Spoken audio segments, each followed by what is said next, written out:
হয়তো আমার বিয়ে তোমার সঙ্গে হবে না, অন্য কারোর সাথে হবে, যাকে আমি চিনি না, জানি না। আমার অনিচ্ছা থাকার সত্ত্বেও সে আমার শরীরে স্পর্শ করবে। আমি চাইলেও তখন কিছু করতে পারবো না, কারণ এই শক্তিটা যে আমার আর থাকবে না। আমার অনেক ঘৃণা লাগবে, কারণ আমাকে অন্য কেউ ছোঁয়ার কথা ছিল। এইটা সে না, অন্য কেউ। তখন আমি খুব কান্না করব, আর সে মনে করবে আমি সুখে কান্না করছি। কিন্তু সে বুঝবে না এইভাবে প্রতিদিন এক একটা রাত আমার কাছে ধর্ষণের রাত। তখন যে আমার কিছুই করার নাই, আমি একটা কাগজে স্বাক্ষর করে আমার নিজের জীবনটা অন্যের হাতে তুলে দিয়েছি। প্রতিদিন তার পরিবারের মন জোগাড় করে চলতে হবে আমাকে।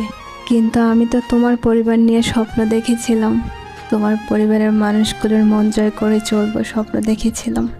অথচ দেখো, আজ কিছুই হলো না। এক সময় এসবে আমি অভ্যস্ত হয়ে যাব।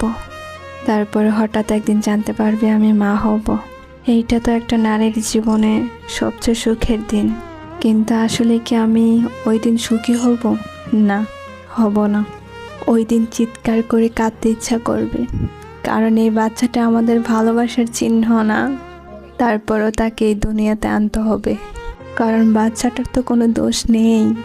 ওর ভূমিকা ওর পরে, ওর মুখের দিকে তাকিয়ে সব কিছু মেনে নিতে হবে।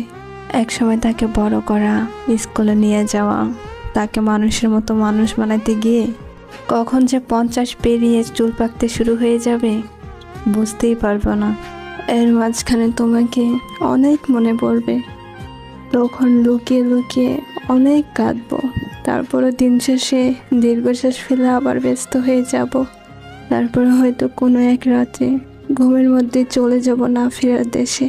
সেদিন হয়তো তুমি আর জানবে না, হয়তো আমার কথা মনে করে গভীর রাতে তুমি আমার জন্য চোখ ভিজাবে।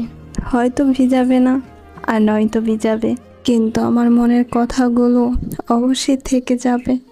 তারপরেও বলবো, ভালো থেকো, ভালো থেকো। আমাকে ছাড়াই কখনো আর বলা হবে না আমি তোমাকে ভীষণ ভালোবাসি, অনেক ভালোবাসি।